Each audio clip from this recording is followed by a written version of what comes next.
does Kuno care? Kuno doesn't fuck.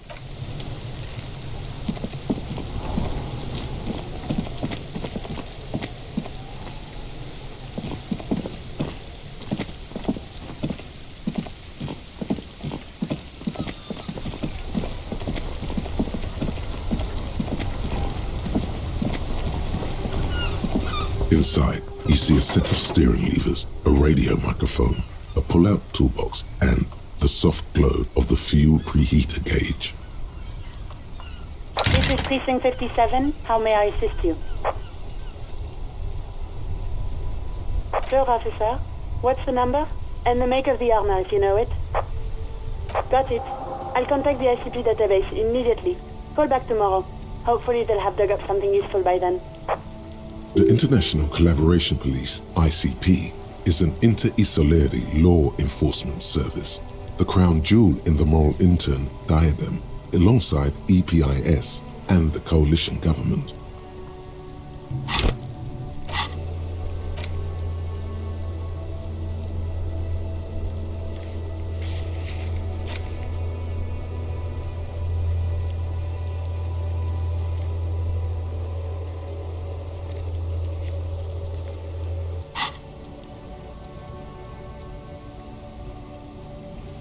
Just a moment, officer. 10-4, come in, officer. Over. Roger that, 10-10. As you tap on the gauge, the indicator pin jerks as if startled. It's in the large orange sector, indicating the engine is warm. Next to the gauge is a red switch labeled heat. Now, that's enough fun with the foldable headlights. I know they are mesmerizing. They're also fragile. I'm not going to turn it on for you again.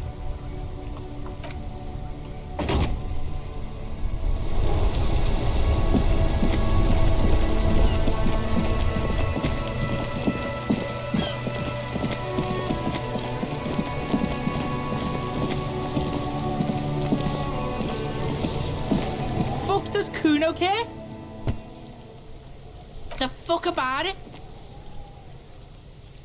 Kuno doesn't give a shit about the armor. Kuno's fuck gimp's got one big thing wrong with him. He's a fucking mutant.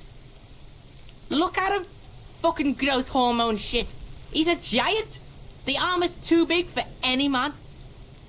Kuno doesn't give a shit about that freak armor. Kuno threw that shit away. Kuno tried to get the helmet on. It was too big. Kuno kicked that shit in the sea, rugby style. That shit means nothing to Kuno. Kuno tried to get the helmet on. It was too big. Kuno kicked that shit in the sea, rugby style. That shit means nothing to Kuno. Yeah, that shit means nothing to Kuno. Kuno doesn't give a shit about material shit. Kuno's a fucking monk. You wanna fuck on someone about that armor? Go fuck the mustached union fuck. The jolly troubadour shit at the gate. Yeah, cocking boot. You know that jolly union cow fucker? Came around talking about cows or some shit? Came around pretending like he cares about cows? Yes, you met him at the gates. The one with the boots and the jolly smile. Yeah, he's the one you want to talk to. He's fucking crazy about that armor shit. Coming here pretending like he likes cows. Trying to catch a peep at Kuno's armor.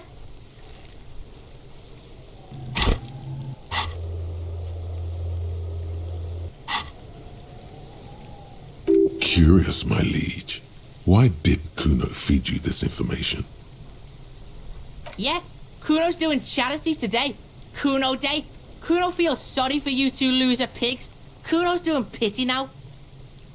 Still, seems suspicious. He may have it in for that guy. Or you may be paranoid. That is also a possibility, sire. Fuck are you talking about? What is this contusion shit? He says you're stupid, Kuno. They want to make you stupid again. Oh, did Kuno make your shit sniffing harder? Obstruction of shit sniffing? This is Kuno's kingdom. Kuno fucking rules here. You hear the lieutenant hum. You're testing Kuno's patience here. Get lost! The fuck do you want with it? Good call, Pigmeister. Don't come and talk to Kuno about his kingdom. Kuno's Kuno, pig? It's always Kuno, never I. Clearly the kid's using the third-person perspective as a shield. Kuno doesn't do that smart shit. Don't throw that bullshit at Kuno. Kuno knows you're lying. Trying to get Kuno hooked on the book. Watch out, Kuno! He's trying to fiddle you! He's gonna put his hands on you! Help! Pig's got Kuno! Help! Rape! Help! He's got the Kuno, help! Everyone can hear. You need to get the hell out of here before. Everybody, please! He's digging his dick out! Escalate, Kuno! His dick is out! You're afraid! Pigs in here, Kuno! Somebody, please! How did we get here? How did this happen? This makes no sense. There may still be a way out. Just appeal to his reason. Fucking logical! Help! The logical pig is fiddling Kuno! No! Get off Kuno, you sick fat fuck! The nearly psychopathic way they could slip in and out of the act implies you're not the first victim. No one? Kuno's doing this because he likes it, pig. Help! The pig's gagging him! Kuno can't speak! You put him up to this yourself when you decided to talk to him in the first place. Listen to your friend. Yeah, we're all in this together! The banana poiko's losing it. The lieutenant doesn't even shrug. Help! The RCM is trying to fuck us! Help! Misters, help! He's flashing Kuno! He's showing his genitals! If you don't help Kuno now, it'll be too late! Look. For emphasis, a ghost is saying this. A shit-eating psychopathic ghost with an ace up his sleeve. I know you wanted to hit me. You got that I'm gonna fuck that Kuno up look that Kuno's dad gets. The murder look. The rage look. Relax. He can't read your mind. He doesn't know you were thinking that. There's a dead body, remember. That's what you were doing here. You're a cop on a case.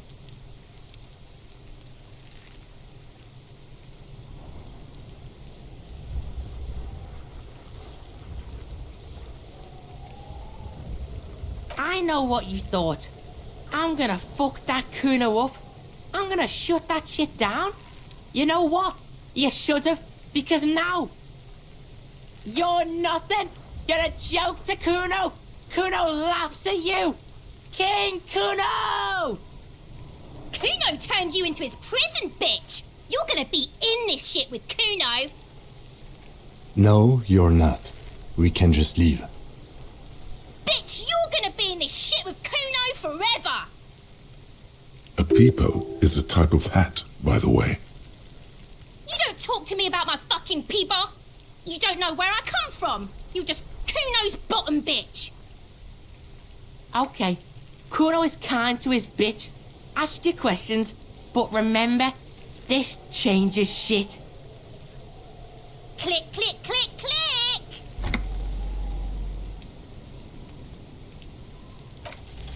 He's on your crime scene, bossing you around. And he's been here for some time too. This is where he hangs out. You have to get more out of him.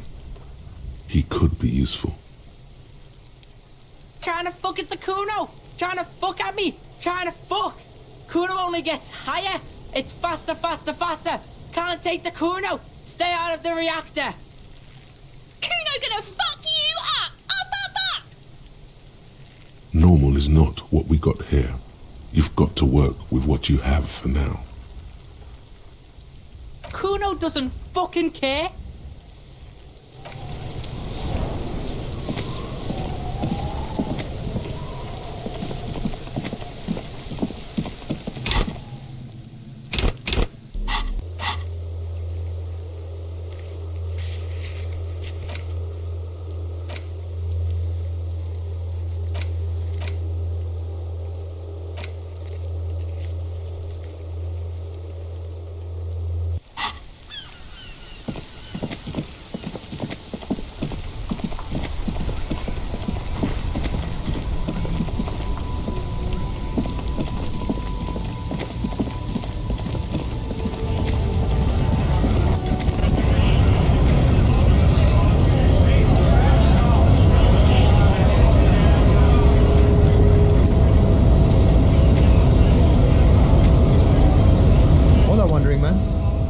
How can I help you?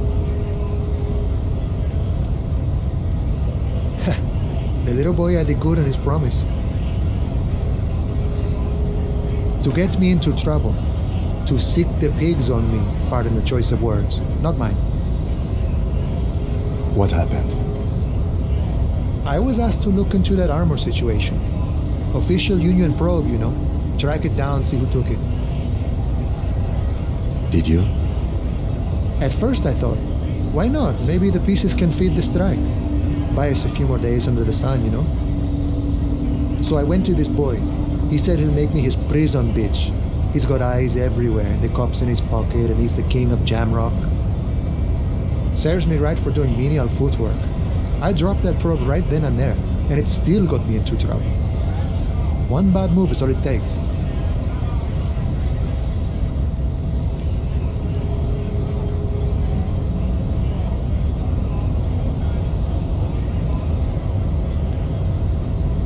It's a minor nuisance. It's all good. I learned that people don't want to talk to a drunk union man about some armor. What else? Not much. Technical stuff mostly. That was the interesting part. I did some research into this armadura. Let's say I have friends at the library. I didn't get into the material science, just how it comes off. How does it come off? In parts. 4 in total. The helmet was the first to go. The kid says he tore it off and kicked it into the sea. I believe him. The boots were still on the guy last I saw. Too hard to remove. So, as I count, there are 2 parts missing. The gauntlets and the cuirass. This is where I left off. Too much hassle. More like a job for some militia.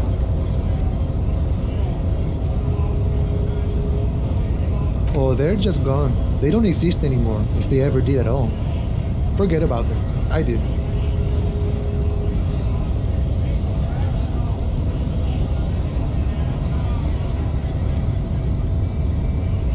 All of it?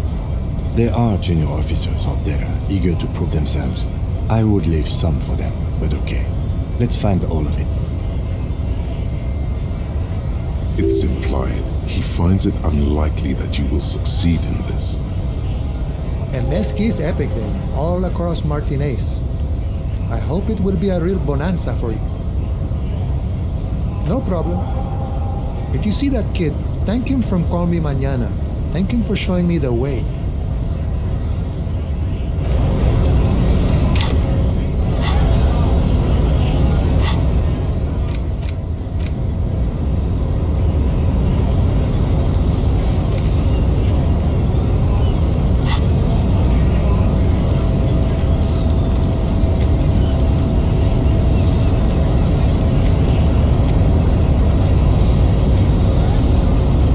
Promising raised pupil returns.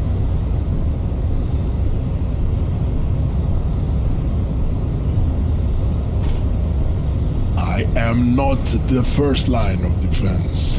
I am the last. In addition, These so-called Hardy Boys are an effeminate clique of bodybuilders. Their company is spiritually degrading. You pick up on something artificial in his tone, like he's putting on an act. This is unlike him. He is usually more himself.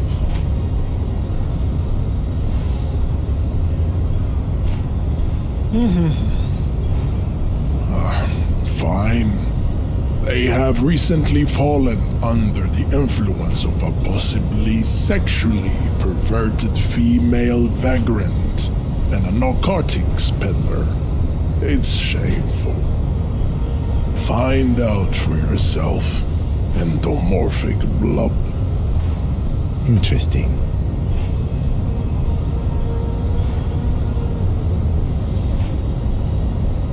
He does not so much as glance at the object. Stop showing me your pathetic cup. I have no interest in it. He had nothing to do with it.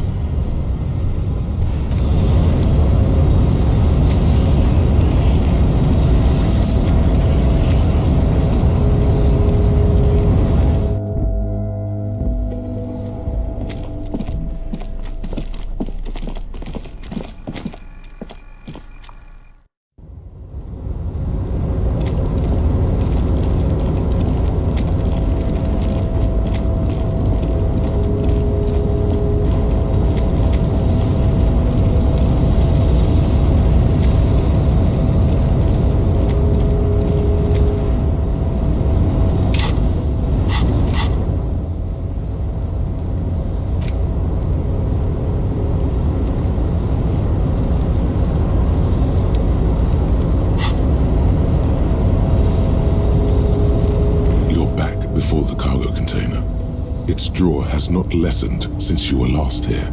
If anything, it seems to have grown slightly. Despite the dirt that surrounds and trails you, a beacon of light emerges from deep within you. The door stands silent. Satisfied, detective? Try again. Just like that, you hear a click, then a rattle. Some mechanism unlocks itself inside the door. Ahoy! Come on in!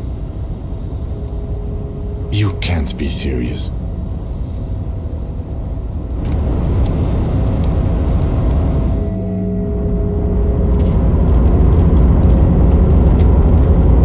The man stands at the far end of the shipping container. It's hard to say anything more about him. You cannot make out any of his details, but you do feel the overwhelming presence of capital.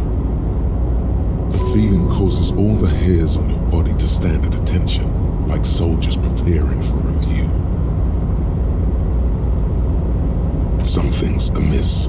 The light beams bend around his face and scatter in 1,000 directions. It seems the laws of physics do not apply here. They are suspended, distorted, and echo. Trying to visualize the physics at play is liable to give you an aneurysm.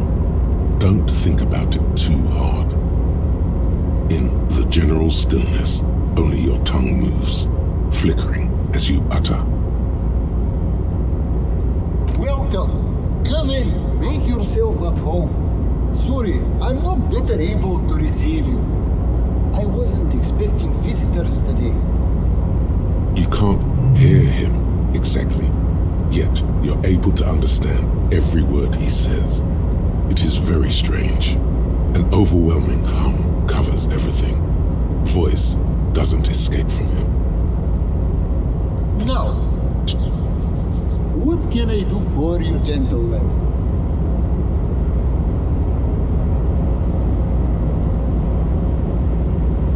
Who am I? Oh, I haven't been asked that question for such a long time. I don't meet a lot of people outside my circle these days. Anyhow, my name is Rustam Theodor. investor, license holder, and extremely high net worth individual. And you are? Mr. Diodor, I am Lieutenant Kim Kitsuragi of the RCM, and this is my partner. Pleasure to meet you. Though I'm sorry to hear that a good public servant like yourself is enrolled to the drink. A man can't serve two masters in my experience.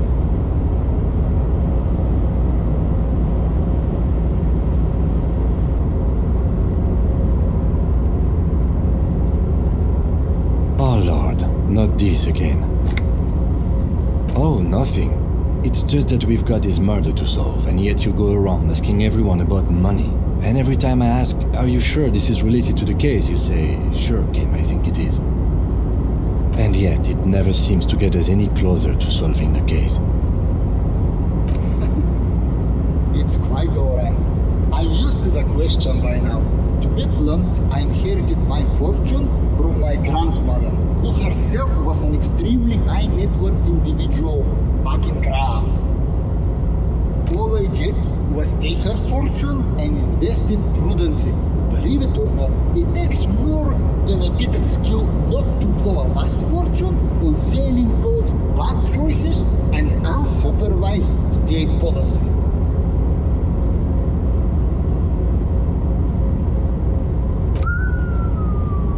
I gotta tell you, at first, being rich is a lot of work. You've got to work hard because everything's so darn expensive. You know, prices increase exponentially at this income level. But then, once you've reached my position, it's nearly impossible for me not to make money. My assets are so diversified that I'm bound to come out ahead no matter what. Some of my lower net worth friends say to me, but doesn't that take all the fun out of it? And I tell them, not really.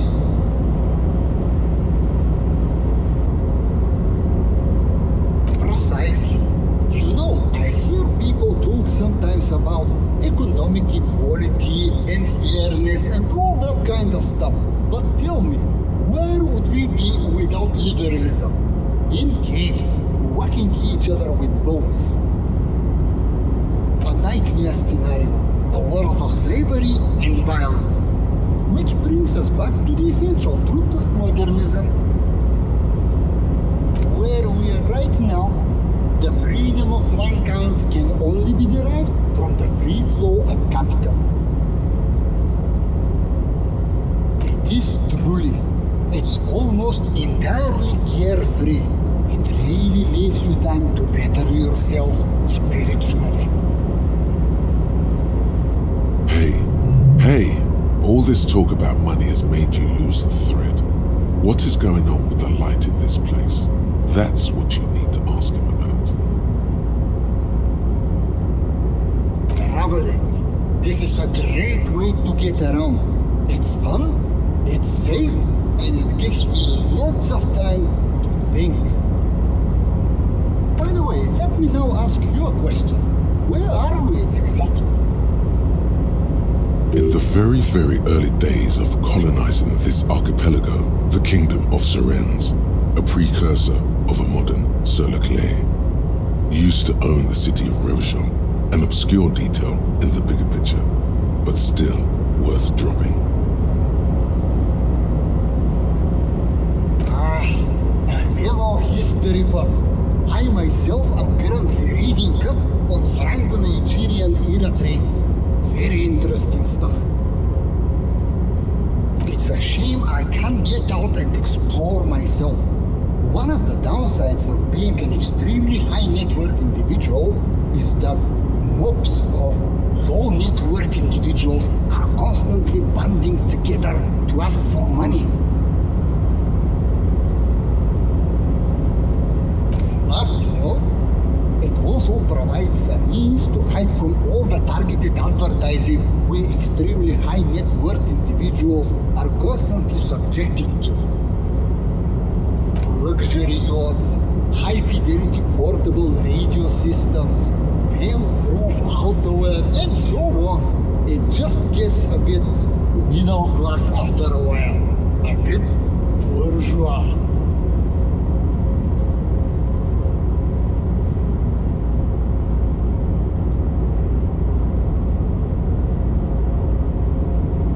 Don't get me wrong. They are nice things. But once you achieve a certain level of wealth, your time and mental space become much more important than material goods.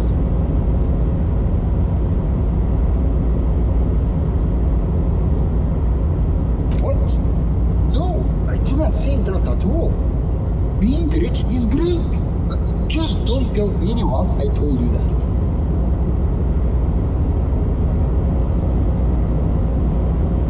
What do you mean? Are you talking about my chin?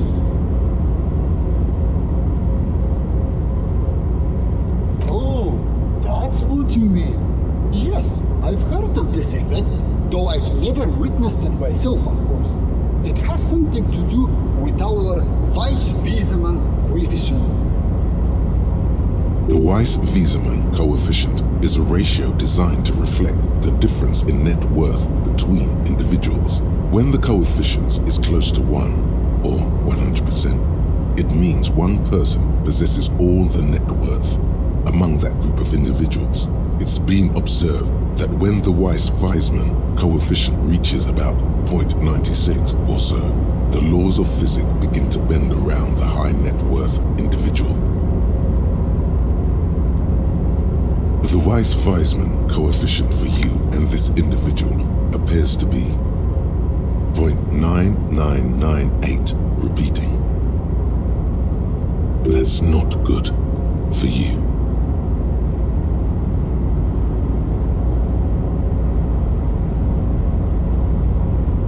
Among other things, but calm down.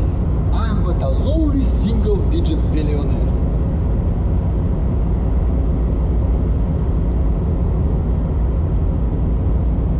No, not really. There are actually quite many digits. I see nothing of the sort. To be frank, all I see is a gentleman who's unusually well dressed for Martinez, in a cargo container, which I admit is odd. Yes, I imagine that does look strange to you. My container. Could you please stop asking people for money?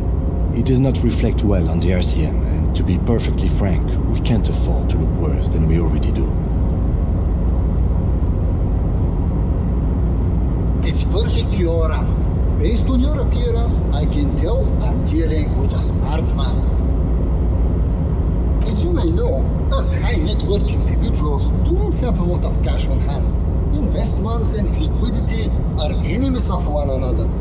I think I only have coins for coffee machines. Here is 3 real. How much can you get for this?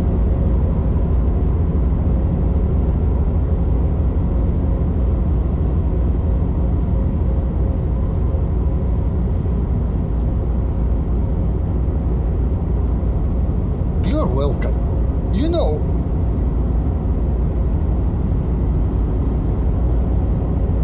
maybe you can make that money grow. Come up with an investment plan. How's that sound?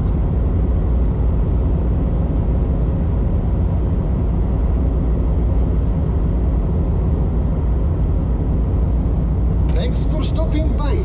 If you ever have an idea you want to pitch me, I'm all ears.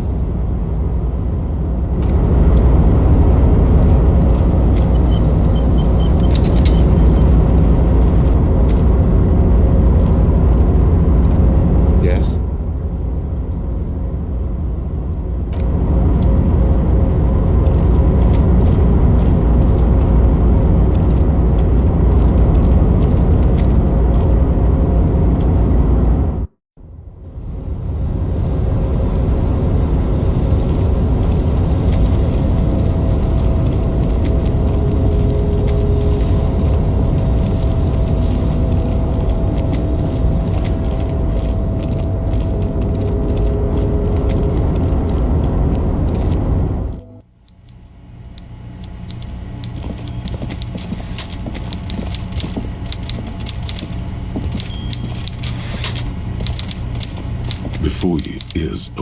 pictures of a man seated behind a large desk. He looks up from his work, not the least bit surprised to see you. With great effort, he straightens himself up in his chair, yet says nothing. He simply stares at you. With a mixture of expectation and impatience, well bottled. Welcome, Mr. Dubois, Mr. Kitsuragi. It's good of you two to stop by. Please, have a seat. I'm Everard Clare, head of the Debarders Union here in Martinez. I'd offer you my hand, but unfortunately my health prevents me from getting up. You understand? He looks extremely comfortable. The tiny folding chair, on the other hand, looks like a torture device. You go ahead, detective. Whatever he has in store for you, it can't be good, he thinks. I'll do my best. Forget about that. What's with this Dubois stuff? You're getting some seriously bad vibes from that name.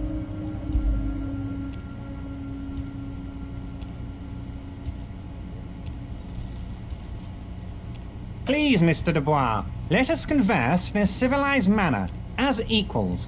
Take a seat. I insist. It's nothing. Yes, that's probably right. It's nothing. Forget about it. Filter it out. Very well, Mr. Dubois. I respect a man with strong convictions. I, too, have convictions. One of which is that I will not engage with any man who won't face me at eye level.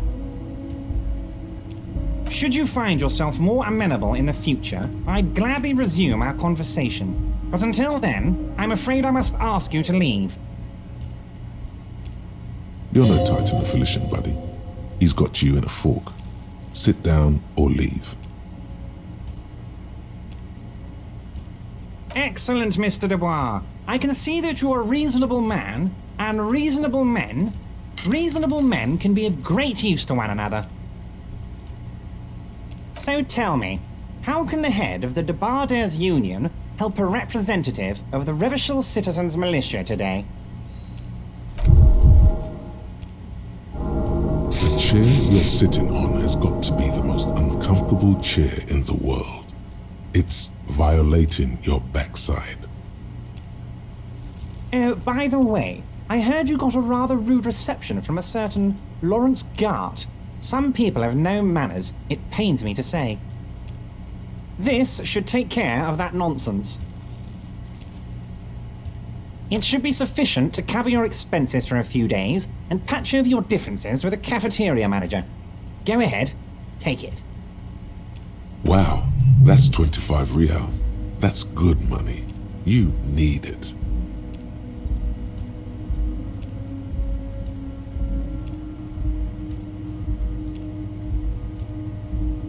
Yes, I know Lawrence. He's a real character. No union man in him. A real piece of work, that boy is. With a grin, he points to the checker game. It's like you're on a game show. At least don't thank him for it.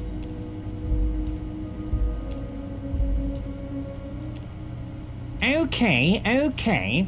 I respect a man with principles. No handouts, then. Now, I'd like to set your mind at ease about one other matter. Your lost gun. Let me assure you, Union people are on it as we speak. I've got my best hounds looking for that lost gun. His slug-like lips move, but all you hear is an echo. Lost gun, lost gun, lost gun.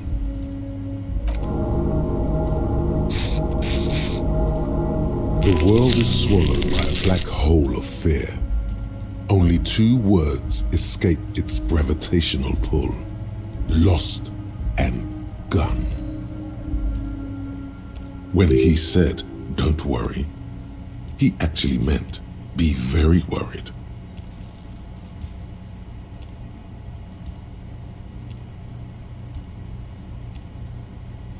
Are you all right, Harry?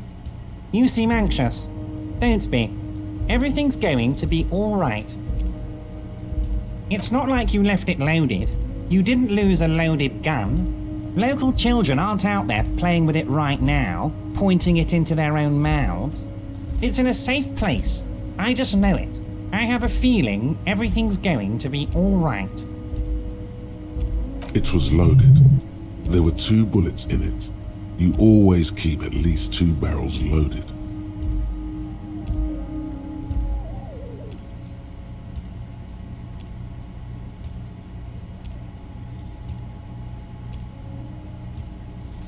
Officer, we will deal with this later. We don't need Mr. Clare's help with this. I wouldn't be so sure about that. God, you're sweating. Your knee is jerking.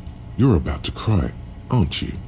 You're about to cry because you lost your gun and those children are gonna shoot themselves with it.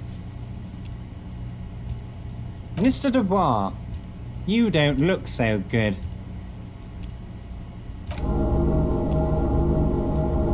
What is this, Mr. Dubois? He keeps repeating. What is he trying to pull here? You need to cool the fuck down. Chill. Mr. Dubois! Mr. Dubois! Harry!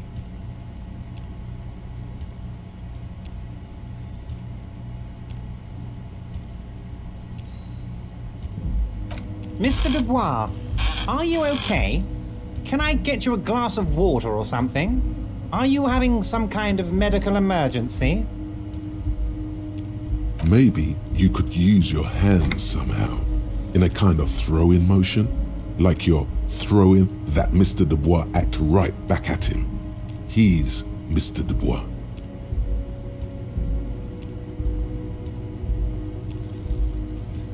Don't be dramatic. I can see your condition isn't terminal. What an odd demonstration of... you got me, Harry. I don't even know what. As entertaining as it was, I'm afraid we're wasting our time. And I'm an extremely busy man, as I'm sure you are too. Okay, enough. We are here to ask you some questions pertaining to a murder investigation. Quick, here's your window. Get yourself together and ask him questions. Police officer questions.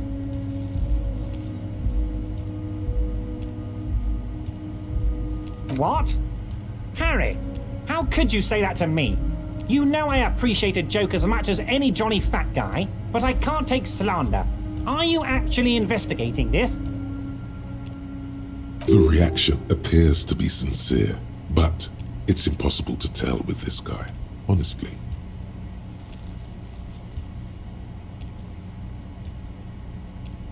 Harry, you wound me, Harry, in the heart. But I trust you to put this to bed. Do what you must, and let's change the subject, shall we? He's hiding his real reaction beneath courtesy. Thank you for your understanding.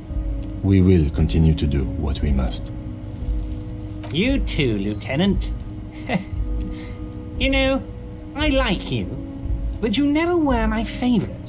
I'm a Harry guy. I'm Team Harry. None taken.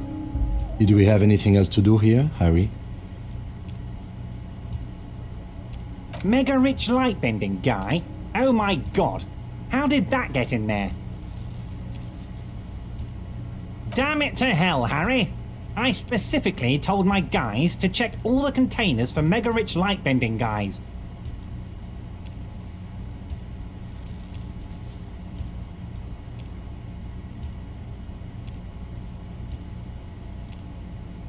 Honestly, Harry, we might be moving all kinds of suspicious things through this harbour, but I won't be caught transporting the light-bending mega-rich. I have a reputation to protect.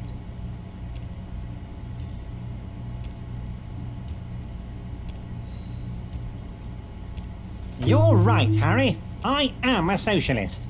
I'm going to catch the mega-rich guy inside the container and harvest his energy to power the harbour's fog lights. I shudder to think what you're going to tell me next, Harry. Not for 1 second did he believe there's an actual mega-rich person somewhere in his container town.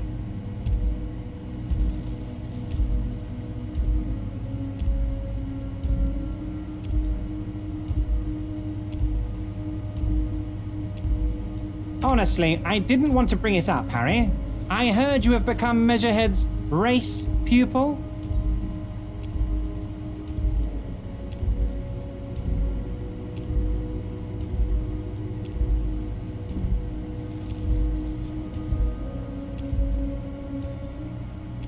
Of course, Harry, of course. You're not some kind of a fantastic racist now, and rest assured, no one's gonna hear about it. No one's gonna know what you did with race there, Harry. Your race bonanza is safe with me. Word of how racy it got will never leave Martinez. Anyway, I assure you, I am a very well-informed man. Information reaches me before I even get the chance to request it. Of course, let us dispatch with the formalities. You call me Everard, I call you Harry. My God, so it's true.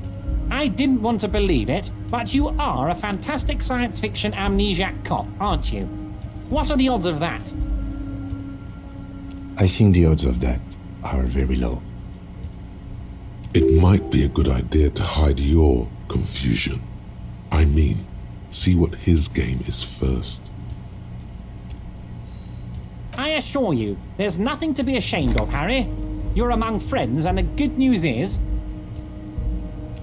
I have a big fat folder on you, Harry. I'm sure you have a lot of questions to ask. Maybe I can help you out. I'm sure you had some concerns you thought I might be able to address. And you were probably right. I can. It's just a brown folder. You can't make out what's written on it. Are you trying to tell me you've gotten hold of some of our documents? Mr. Kitsuragi, would you mind? Me and Harry are talking about his lost identity right now. Don't just jump to the folder. That's not smart. Shows you're on the edge. Do some probing first.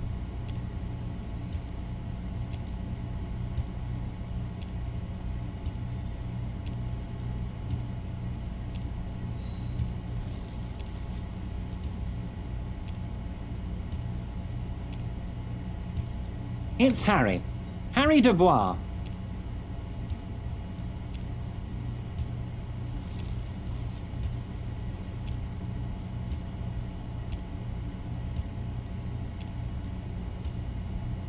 And I can work with you, Harry. Now, what else can I do for you? Family? Harry, you're not a family man. There's not one peep of family in here. Unless you think you're a family man. Do you strike yourself as a family man, Harry?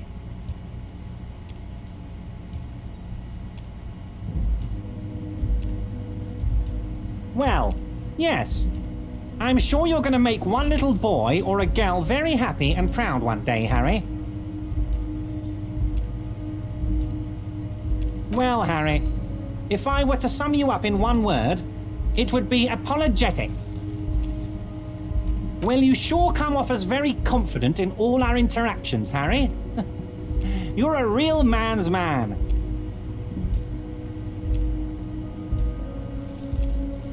He's probably just making a guess based on your recent activity in Martinez. Ah, this? My friends in your organization gave it to me, Harry. This translates into, haha, you guys are so corrupt. I find that very suspicious. May I have a look? I'm afraid this is meant for union eyes only, Mr. Kitsuragi. I'm sure you understand. Please continue, Harry.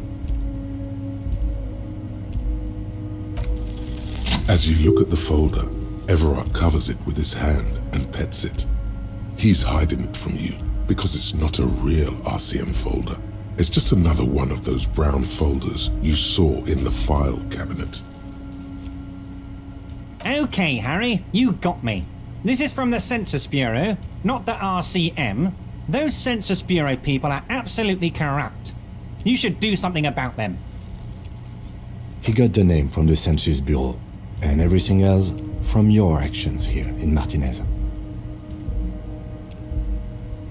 Yes, Mr. Kitsuragi from the Census Bureau. Like I said, now I'm actually a very busy man, so is there anything else I can do for you, Harry? That means he doesn't really know anything about you. A pity. The mystery of you will have to remain a mystery for the time being. Yes, that's what I said. Try to keep up, okay? Let's move on. You might have noticed there's one hanging on a tree behind the hostel cafeteria. Oh my. Don't take this question personally, but why would I get involved in this matter? Mr. Clare, the man was hanged with a cargo belt, a steel-reinforced cargo belt. It's safe to assume the Union had something to do with the murder. Besides, getting the body down would benefit all of us. It's a stain on the neighborhood. I can certainly see how having him up there might start affecting some real estate values.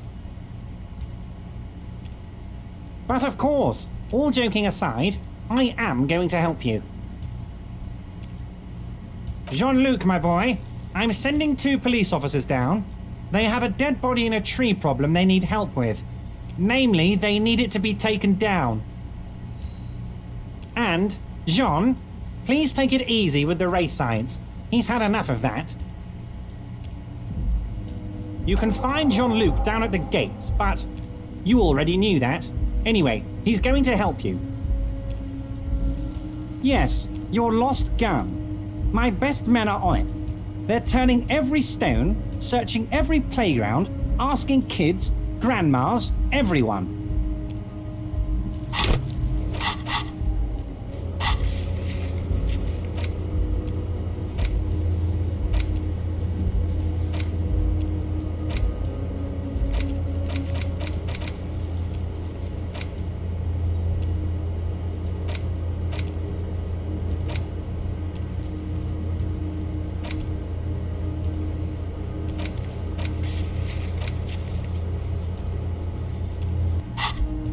Your gun will be found, Harry. Let me assure you of that. It's just a matter of time and effort.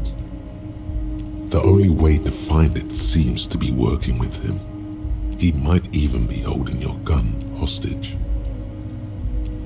Who knows? Only one thing is certain. If you work with him, you're going to get it back. And working with him might be the only way to do it.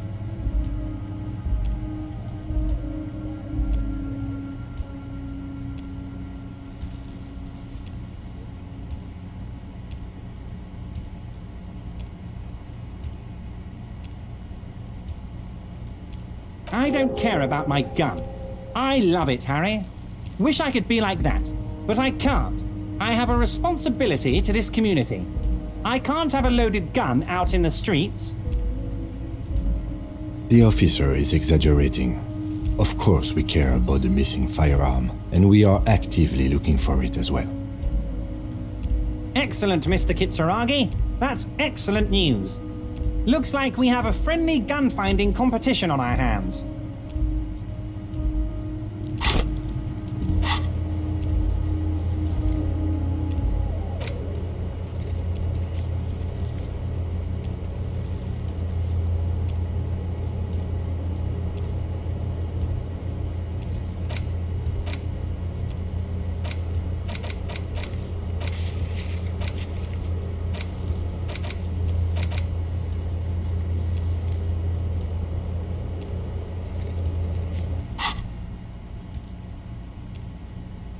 Yes, my best men are tracking it down. Some kids saw some other kids running away with it. Some folks said a paranoid schizophrenic might have it. Leads are being checked, Harry. What's that, Harry? You're getting a little pale. Is it the words paranoid schizophrenic and lost gun in one sentence? Don't worry, it's just a lead. It'll probably turn out to be nothing. Oh, of course. That's your main thing here. That's why you're in Martinez. I know everything that goes on around here, and I would love to help you like I'm helping you with the body and your lost gun. I mean, it's no secret that the lynching is connected to the strike. So much to talk about. Honestly, it's been weighing on me so heavily. I understand you need to interview me. But there's a thing that's been keeping me up at night.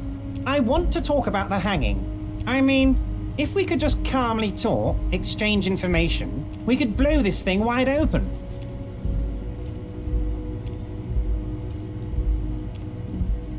Yes, that sounds good. Let's do that. But I can't think straight with this thing weighing on me. You're police officers, aren't you? I have a crazy idea. You guys are basically door-opening machines, incredibly talented at opening doors.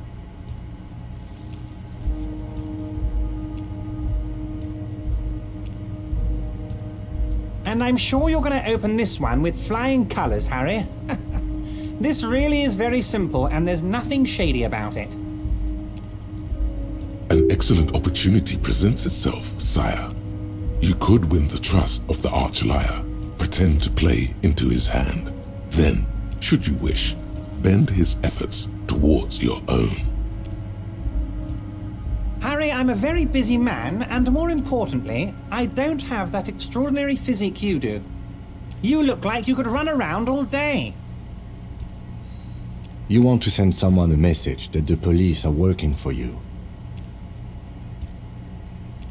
I repeat, I'm a very, very busy man, Mr. Kitsuragi, and therefore I must occasionally enlist outside help. So what will it be, Harry? Oh, no one's. It's just a weasel. A weasel lives there. Nothing for you to worry about. A loud blabbering weasel. When weasels feel no one is watching, they start acting foolishly. Just go there, unlock the door, and leave it open. It's been such a burden on me, Harry. I just want this to be over so I can discuss business with you. Harry, my dear friend, I am what people call a local bigwig. I know everything that goes on in Martinez. Fantastic, my friend. Just let me know when it's done and we can take our friendship to the next level. You can get the key from Manana. He's down by the gates. Manana's like a free agent in the Union. Special operations. Hardened socialist. A real free thinker too. He'll tell you precisely where the door is. One last thing, Harry. Just open the door. You don't need to go in or anything. I just want that weasel to come home and see the unlocked door.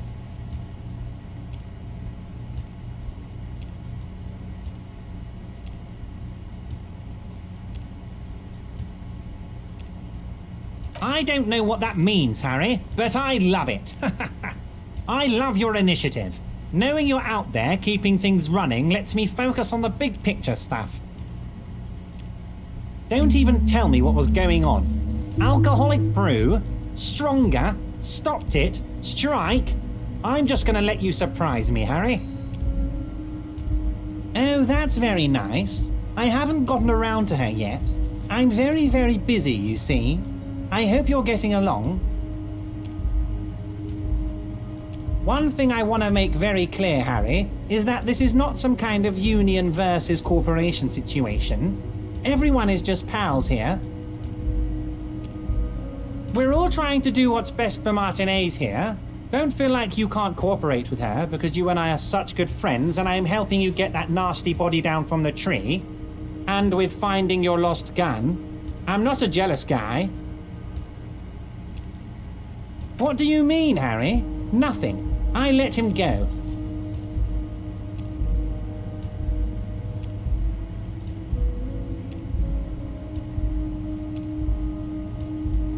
He's an old man, Harry. I wanted him to spend more time with his family. God knows how long he's got left. Harry! I have little people in my organization. I would never call someone a midget. What is this? Honestly, I'm beginning to think you're a midget, Harry. I'm only kidding, Harry. You're not a midget. No one is. We're pals. Vanished? Harry, the woman left her casserole in the oven and couldn't make it here in time for the voting. Oh, did I leave my casserole on? Better go home and check. The election can wait. When she got back, the whole thing was over. Wait, there was no mention of a casserole from Joyce. Harry, Harry, Harry. Do not fixate on this little matter. Maybe it was a rabbit stew, or a hairdryer, or an iron. The point is, her heart wasn't in it. Mine was. This particular brand of humor he has, it makes for a fine distraction. If she actually wants to see me, she will find a way. Any good negotiator would. And I just don't have anything to discuss with a bad negotiator. Of course, Harry. Let me just assure you one more time.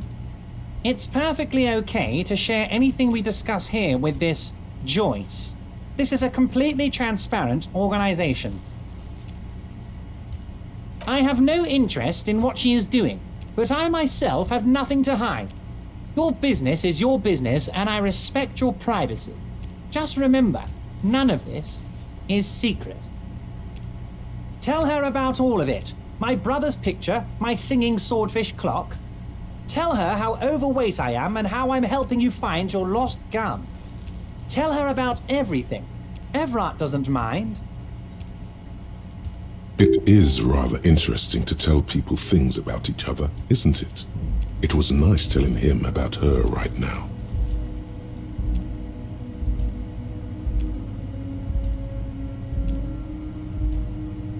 Wait.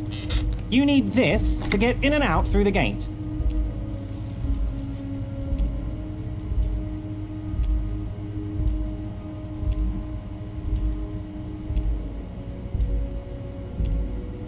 Here, you're one of us now. A real red and white union man. Take care, Harry.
returns.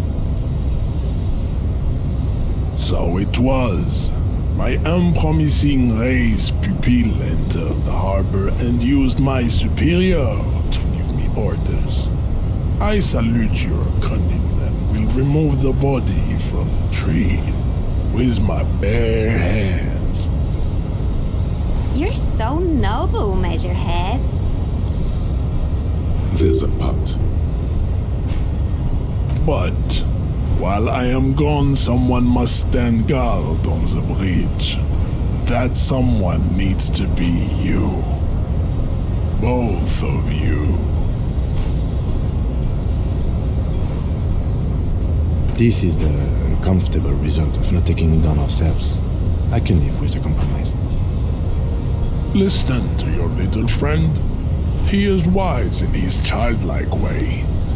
His mysterious race may yet prove fierce competition to my heroic haplogroup.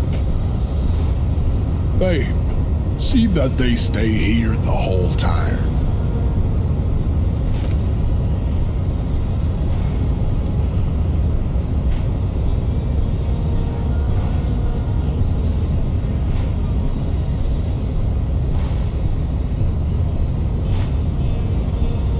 The woman's gaze follows Measurehead as he leaves.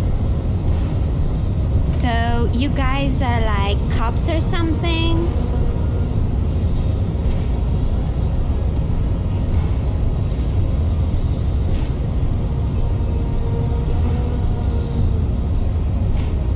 Look at him.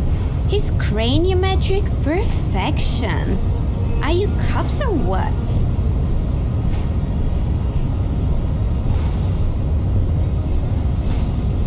Cool, I like men with guns and power. I'm Katya, by the way. You hear that? That sound. He's breaking something. Yeah, Jean-Luc must be really tearing it up over there. I wish I could see it. Look at you! RCM rent-a-cops! Guarding that bridge like Everott's lapdogs! Is this where it's at now? The RCM is for sale! And who are you? What is your business here? Why are your clothes 4 sizes too small for you?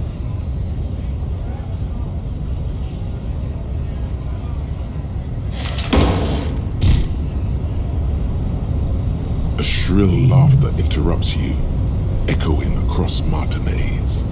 It's Kuno. Then the man turns to look behind him at the behemoth appearing around the corner, approaching him, walking past him.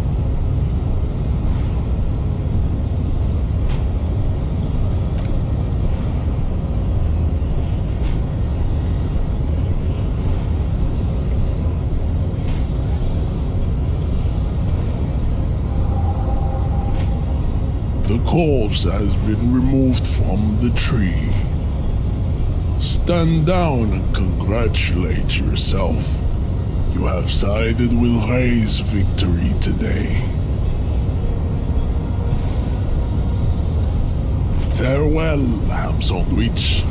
You are a Union man from now on.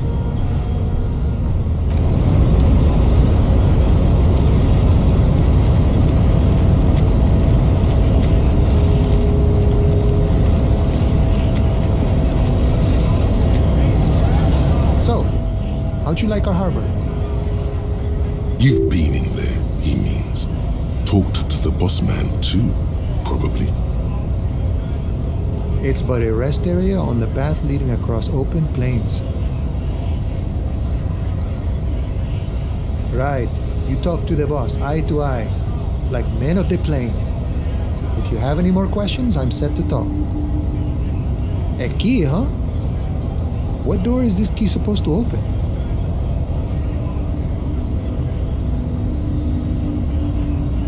Of course, I got you. You don't know anything. I got that key right here. And let me tell you, it's mighty good of you to help us out during the strike. Working class solidarity, as they say.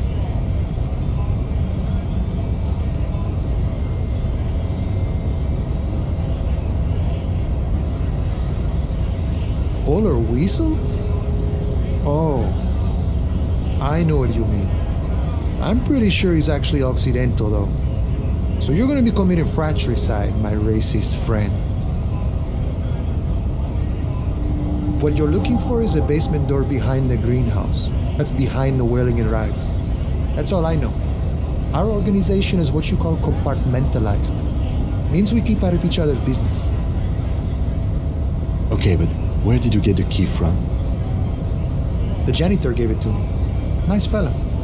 We talked about life and things that really, truly matter. None of this mess we're in, this jiving and juggling. What's it for? To feed our children, I guess. I'm more of a philosophical dog worker. I like to talk about the big picture stuff. Who I am, who you are, what we are fighting for. He means he's not going to tell you cause he doesn't know. But he will shoot his mouth off with you now that you're working for Everard. Los Ardis? They're an independent militant group. A bit too high-strung, but it comes with the responsibility. They're sort of like you. Preserve the rule of law and all that. Except it's Everard's law. But really, they're just like you. We're negotiating our share. Aye.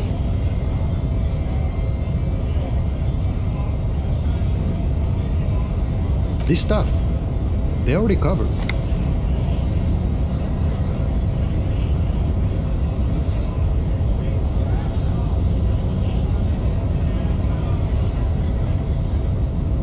Never grateful. Were we ever grateful, we'd have nothing. You fight for every piece. All of it. However, right now we want all the harbor workers to be on the company's board, so they could take part in the decision-making process. This seditious talk sounds like communism. Just so we're on the same page, communism is basically wanting to kill the rich people or deporting them to a labor camp in southeast Grad. But don't say that out loud if you're a communist.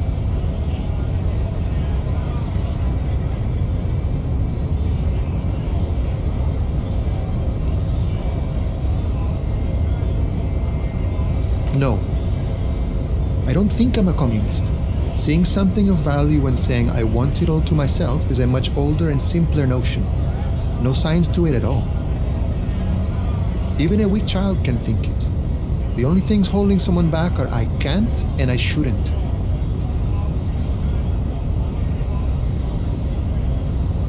I have nothing against communists. They are honorable boyaderos. And they have good analysis.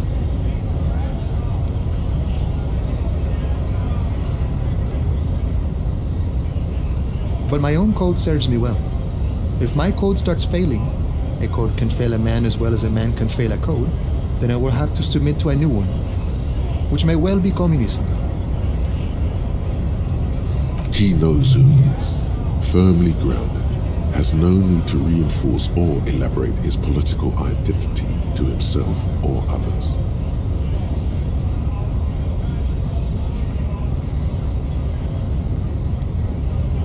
See, I'm primarily a lazy person. I think it's best you make up your own mind now that you've met him. In my eyes, he is a capable organizer and a decent businessman. I guess you kind of get to be the village chief. He oversees the harbor, makes deals with the owners or other relevant parties, watches out for his own. By that, you mean corruption? By heavens, why would it not be corrupt? We live in a harsh and disordered world, see? And in this world, the old man is corrupt for our benefit, and we know it. Appreciate it even. He is, personally, not too lavish.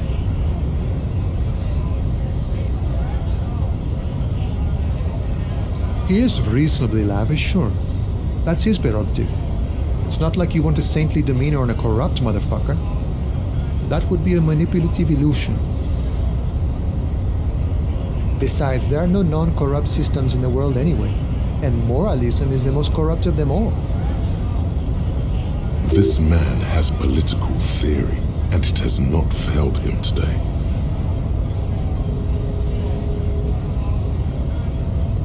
Sure, I've had the necessary free time. Fortunately, there's always time.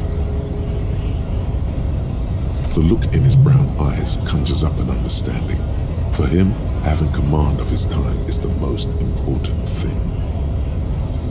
It all comes together now. The way he speaks about scabs, his general attitude. He's a follower of a 500-year-old Franco-Nigerian Boyadero code, itself an appropriation of Vespertine cool.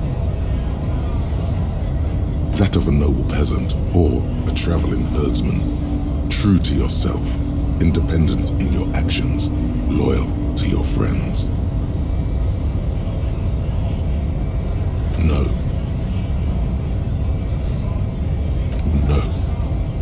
The man sits on the railing, his hands reaching far and wide, yet it feels as if he could effortlessly go even wider, if need be, an endless torrent of time. The mercenary, eh? Who could have killed him? That's indeed the question. Why even do such a thing? What a thought! Why would noble workers resort to such a thing? Unless they were pushed, of course. Your dead guy was an enemy combatant. He was an agent of the opposition, attempting to undermine our honorable efforts. I ain't the murdering type, but that's just me. Large organizations like our union have all sorts of men, with all sorts of skills. He's not lying about not doing it himself. Understood. This has been of limited use. Still, thank you. No problem. I wish the best to you in your search. Sure, I'm glad it's not my search.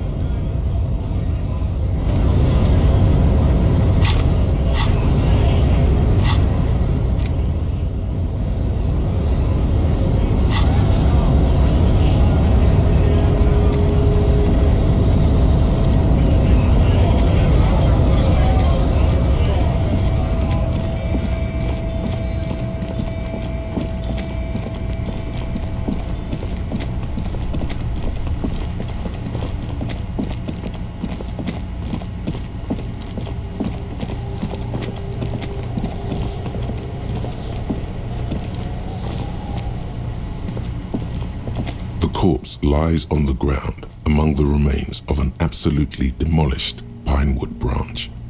It's gently laid on one side. Mr. Measurehead has done a good job. Nothing is too broken or compromised. The victim is ready for a field autopsy. Yes. 1. Investigation of the scene. 2. Initial examination of the victim. 3. Field autopsy. 4. Transportation of the body to the morgue. We are on number 3. The RCM's 4-phase murder scene processing manual. The fuck are they on about? Cop's gonna cut his shit up. No, you and I are detectives. The honorary rank of detective signifies our ability to handle the entire incident chain, from autopsy to cleanup to social work, everything.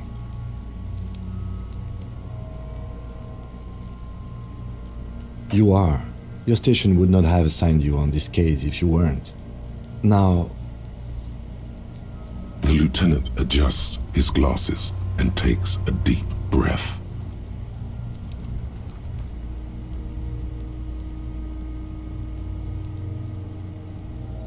Come on, officer. You know what a field autopsy is. You've done 100 of them.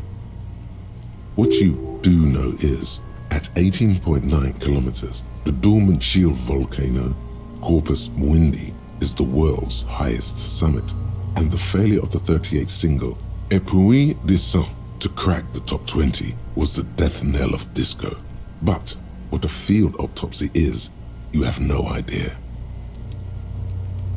You must have me confused with the Copperpedia. You, sir, you are the Copperpedia. Unfortunately, no. They are better than nothing. Tell you what, I perform the anatomical side of things while you will take notes. That's right.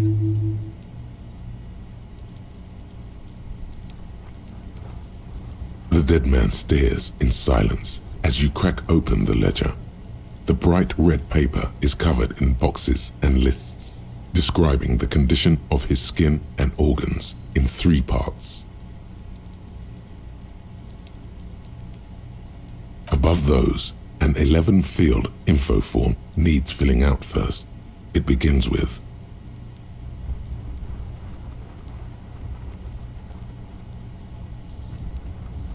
That's you.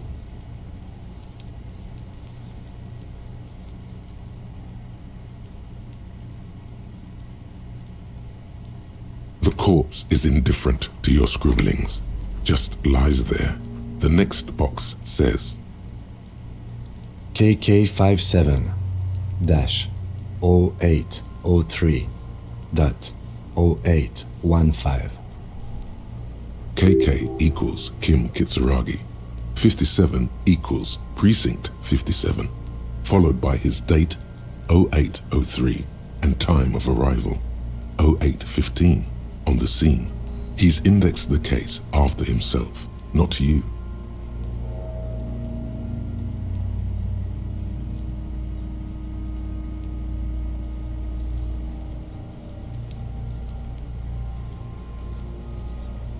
That's because he doesn't want to bring up the messy question of your initials.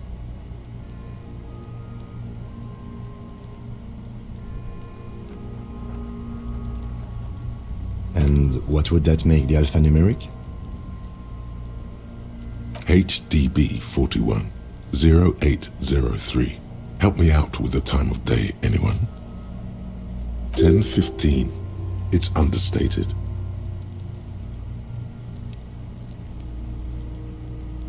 Good.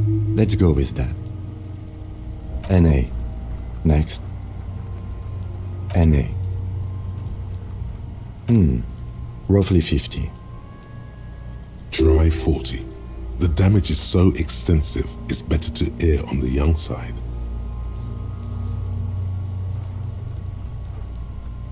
He nods. Mondial. Subgroup Occidental. As per your observation. The pudgy mess looks neither mondial nor occidental. It doesn't even look human. The next line says, as you read it, you think, that leaves out dark-haired Mesk, Sal, Sarah Mauritian, Kedratic. Lighter-skinned occidental means this man could be Vespertine, Oranese, Messinian. Those 3 are on the table. A solid guess, Mr. Racial Profiler. Fucky! Male. Pigs can have sex!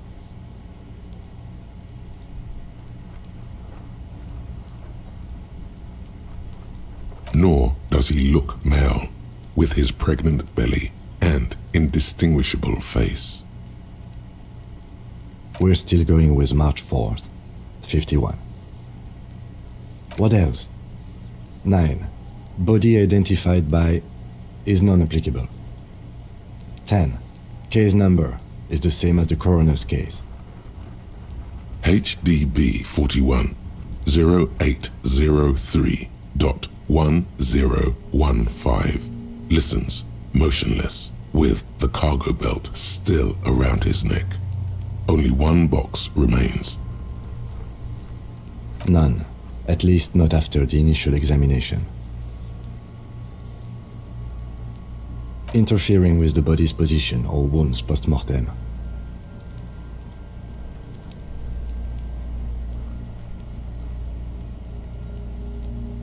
They'd have to have incapacitated and carried him over. This man was more than a match for untrained dogwalkers. Your central nervous system recognizes this gesture. It's the stations of the breath. Ecclesiastic, religious in nature, a holdout from pre-DeLorean burial rites. It takes him 2 seconds to perform. Then... We should start the post-mortem. The corpse cannot feel Kim's hand on his chest. It no longer meaningfully interacts with its surroundings. A thicket of boxes and lists on red copier paper tries to answer why. Clothes. The deceased wears armored boots and white briefs. The make of the briefs is Babrodin, I think. Let's see. See, it's happening.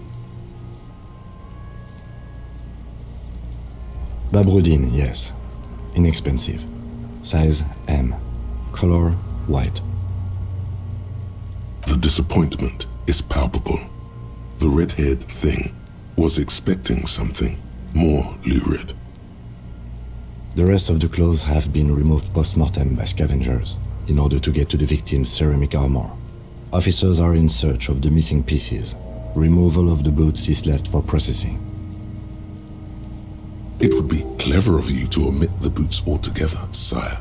If you are to keep them for yourself, as you ought to, you have deserved them more than anyone else.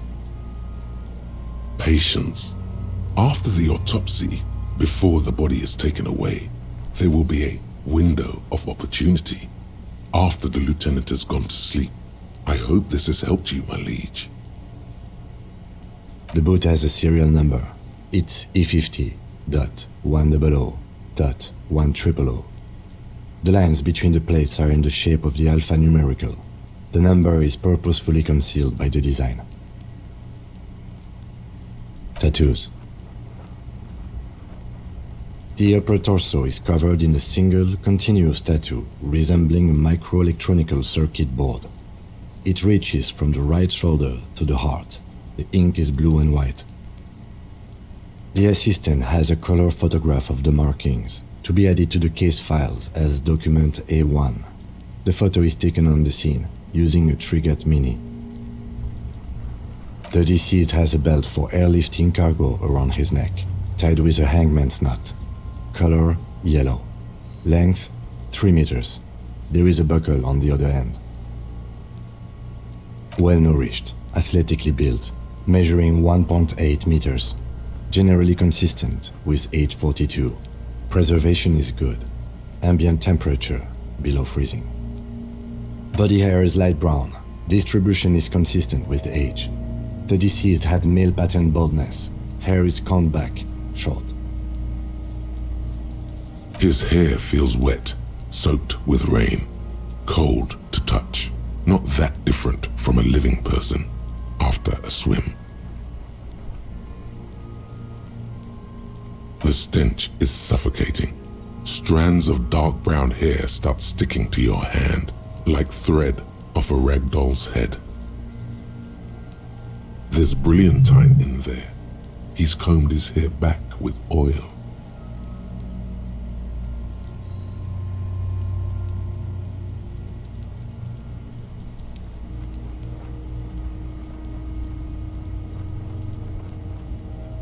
Lividity is consistent with hanging, albeit faint, as noted.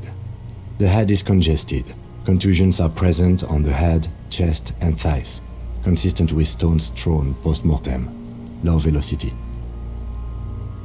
Fucking low velocity? You think Kuno doesn't know what you're talking about? Velocity was fucking max. Talking shit about Kuno's velocity. In addition, there are bite marks on the face, scalp, and chest, consistent with predation.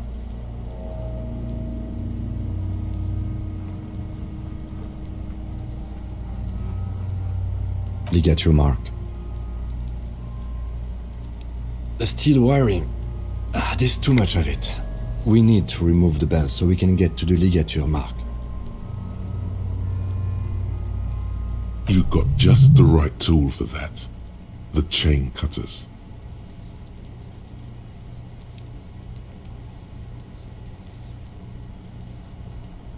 The hanged man lets out a joyous little bubble of rot from his nose. Always good to think ahead. Now, we need to cut the belt to see the ligature mark below. Carefully, with as much precision as you can. See? My pig is gonna fuck his head off. No, he ain't. Your pig's a boring fuck.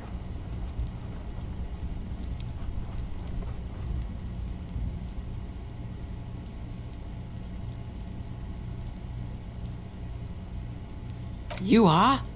This pig is Kuno's. The belt is equally tight around the whole circumference of his neck, swelling over the edges like white bread rising from the yeast. The knot is the weak spot. The chain cutters fit in there, steady now, like a flower arranger. 2 cuts and it should come loose. After some deliberation, you sink the cutters into the knot tying the belt together. You squeeze the rubber handles together, sweat forming on your brow. Snap! The knot is slashed. Another cut and the belt falls apart like a flower bouquet, revealing the dead man's neck and the dark red ligature mark around it. The rope rises to a point, leaving a gap in the ligature mark. The suspension point is in the back of the neck.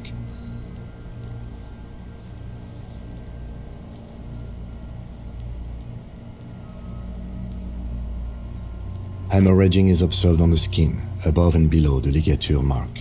The mark is well pronounced, consistent with a drop from 1 or 1.5 meters. Chest is intact, normal contour, abdomen is protuberant, pelvis intact, genitalia... No! Let's get out and see! I fucking knew it! Genitalia is male and unremarkable. No evidence of injury. The dead man's penis is average-sized, congested from the downward collection of blood. The testicles are uneven in length, hanging underneath. The genitalia is greenish. Marbling is present around the crotch. The dead man's penis is average-sized, congested from the downward collection of blood. The testicles are uneven in... Back is symmetrical and intact. Upper and lower extremities are intact, but asymmetrical. There are combat injuries on the right hand, thigh, and hip. In addition, I see smaller, residual scars, too numerous to count, covering about 30% of his skin. From wounds sustained over 2, maybe more decades, dispersal and accumulation indicates long and active combat duty. We have a real museum here. Of battles, wars. Last item, hands.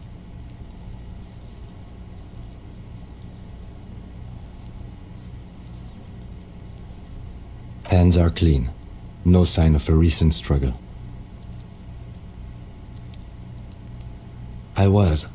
Maybe I'm just not seeing them. Honestly, this stench is making it hard for me to think at the moment. Ooh. That's all for the external. Well done. What next? Central nervous system. I have nothing. Do you have anything on this man's central nervous system? Of course, there is a moral to be drawn from it. A moral to this story.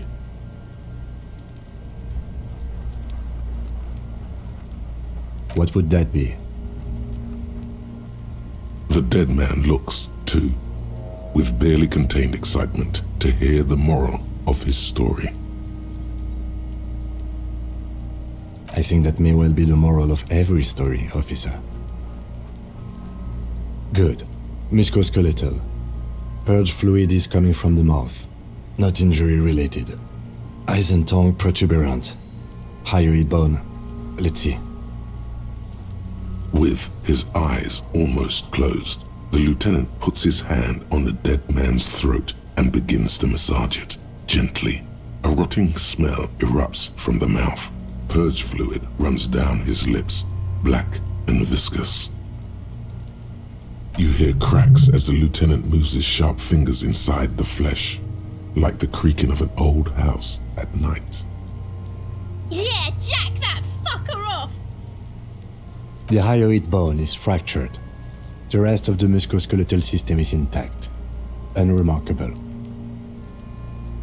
Respiratory system. Oral cavity shows no lesions. The victim has received dental implants, possibly after a combat wound. Mouth swollen. Hemorrhaging present in mucosa of the lips and mouth. No scream, no sigh of relief rises from the darkness inside. It's humid there. Sickly sweet air, unlike anything living. You feel like you're about to throw up again, straight in that mouth of his.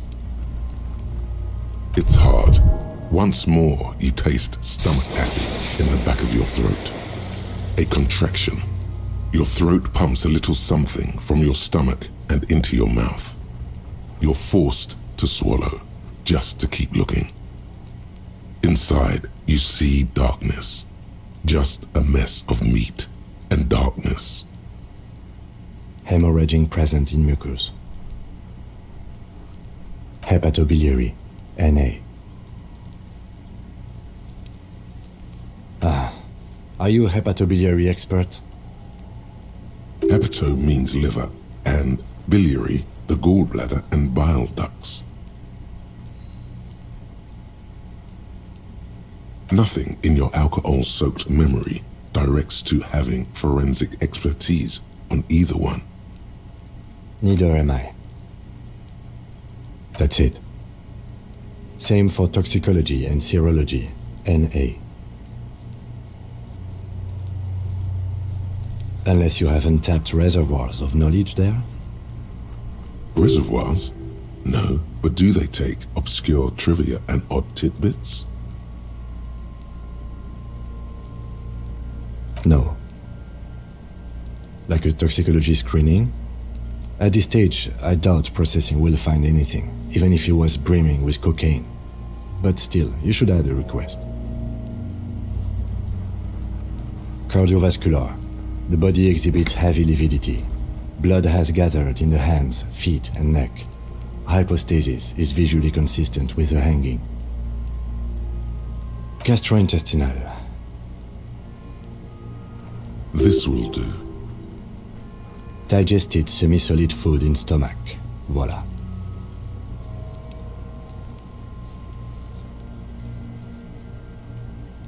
What's next on the list? Let's see. We have bite marks, contusions on the head and chest, and a ligature mark encircling the neck. You'll need 3 fields. Leave a 4th one too. Be thorough if you want maximum results. Oh, so we inflicted them?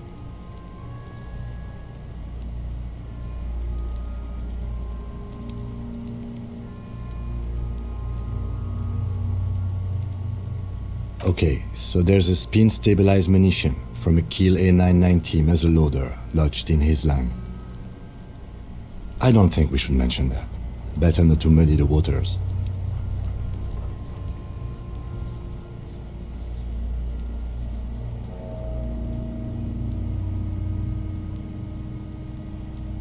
See? These pigs are fucking corrupt. Why don't you fuck him if you love him so much? Now, injuries. Head, chest and scalp bite mark injuries. Predation by birds has caused damage to the body. Odontologist does not need to be consulted. And your opinion, officer?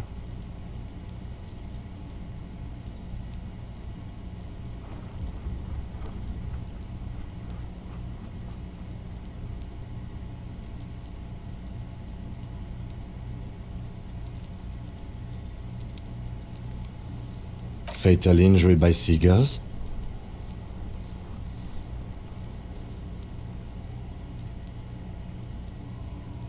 Yes, it's...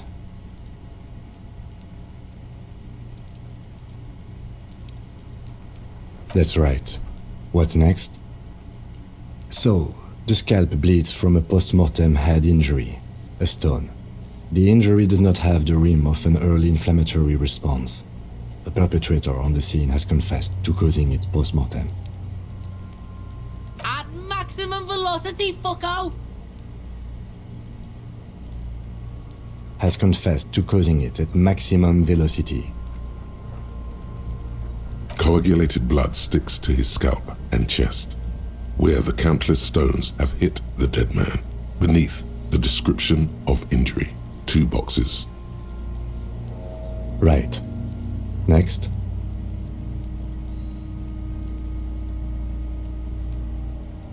Nothing. Just in case. A dark red abraded ligature mark encircling the neck, with a gap on the nape measuring, let's say, 7 centimeters. The hyoid bone is fractured, the cervical column intact. I see hemorrhaging on the skin, above and below the ligature mark. Depth of the mark, 1 centimeter. No signs of clawing on the neck. Below the note, 2 customary boxes wait to be ticked. The man's head jerks to the side. The ring around his neck is visible. Think for a moment. There's time. Don't rush. That's it. We have established cause of death. It's not much, and it leaves much to be questioned, but it's a start. Let's wrap this up. I pronounce this field autopsy over.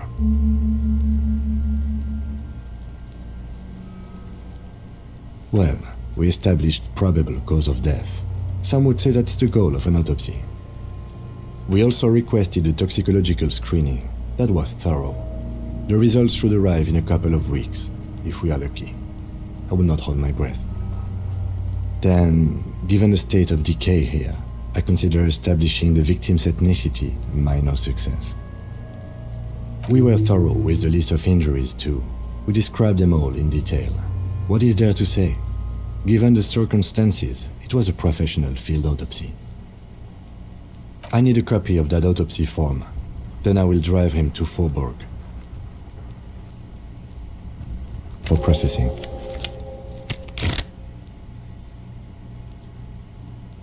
You tilt your head, also looking at the corpse.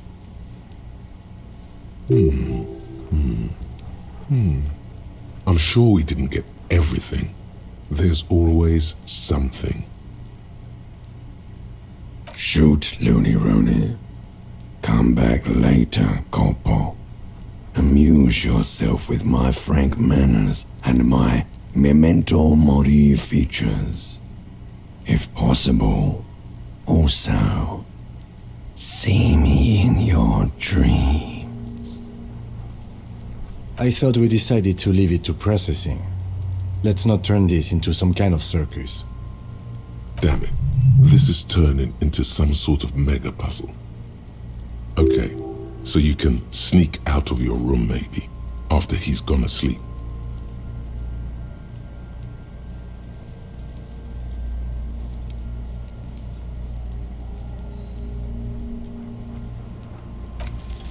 You run your hands over the victim's cold body, his limbs, his torso with its swollen organs.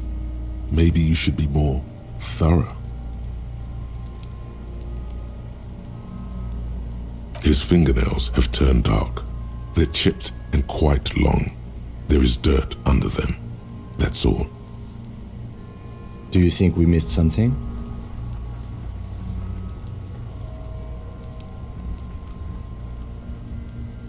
Okay, well, we are in livor mortis here. He is disintegrating. We need to refrigerate the body if we want to conduct another examination, and we need to do it fast. Hey, wasn't there a giant ice bear sarcophagus below that building? Now, that's an overstatement. It's not actually for storing cadavers, or at least I hope so. I think we should take a look at it first. Make sure it's big enough before we carry him over. Let's move.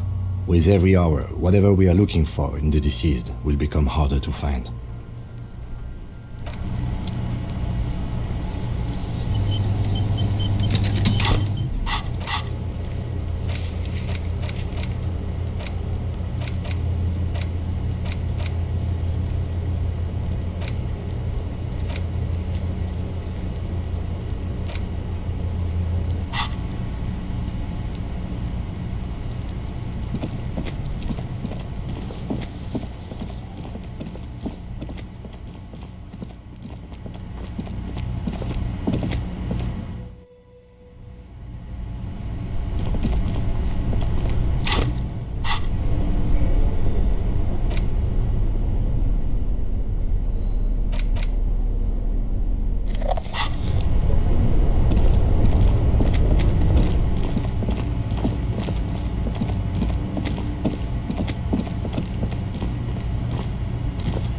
bear's eyes are dead and empty.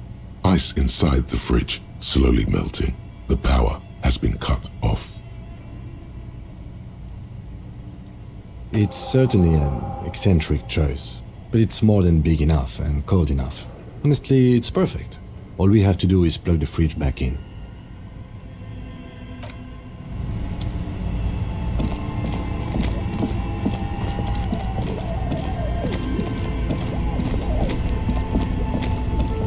This orange machine is dead still. It has a hand-cranked ice cream churner and an electric freezer. The ice around it slowly melting. Turning the crank feels oddly satisfying, like stirring your childhood dreams. In the distance, you hear water. The ice squeaks beneath the pry bar. You think you've got the bar jammed in there pretty well, but the lid simply won't budge. You see the pry bar's metal handle bending right before your very eyes. Yeah, well, that's a good pry bar. I'm not criticizing it, but this ice cream maker is frozen shut. It takes an advanced tool to get it open. I have no idea, officer. This ice cream maker isn't important enough to requisition a special tool. Sooner or later, you will stumble upon a tool mighty enough. Then we will know what's in this mysterious ice cream maker.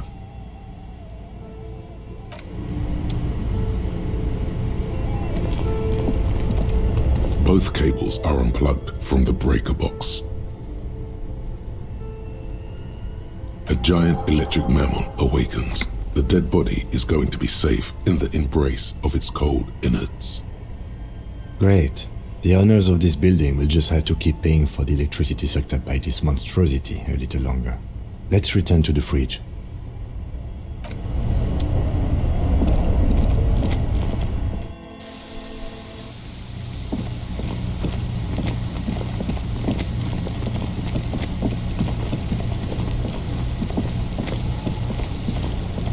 The man is decomposing visibly now.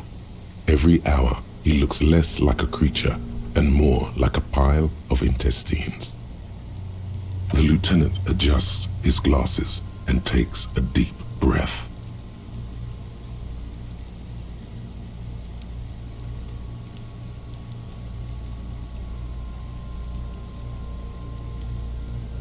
If you think so, officer, I'm not going to object. I need a little help for carrying him to the holding pen of my kinema. I'll take it from there.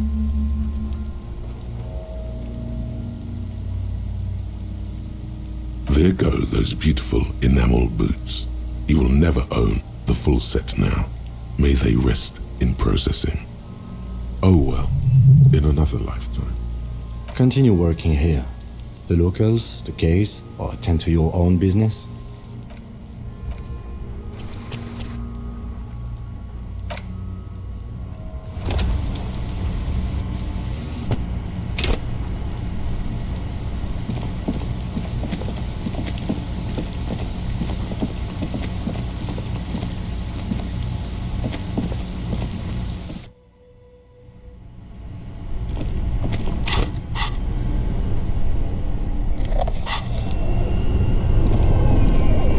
Both cables are unplugged somewhere in the dark. A giant electrical mammal stood.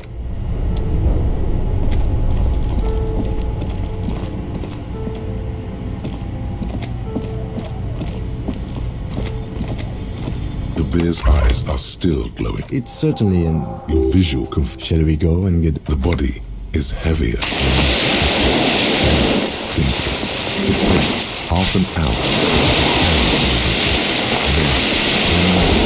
to stuff it into the fridge. The lieutenant takes a step back to admire your handiwork. Beautiful. A dead body in a nice bare fridge. This is some of the best police work I've ever done. You have created an ice bear sarcophagus. No, not really. Look at that. What have we done? We stuffed a dead body in a nice bare fridge. This story does not leave this room.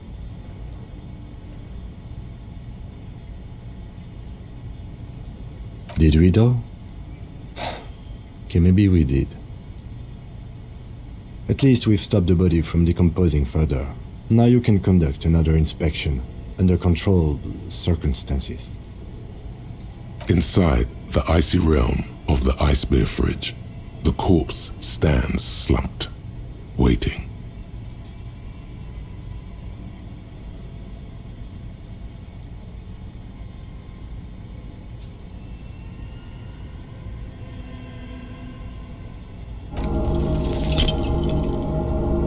You touch the dead man's body. His skin is cold, light blue and silvery in the light of the fridge.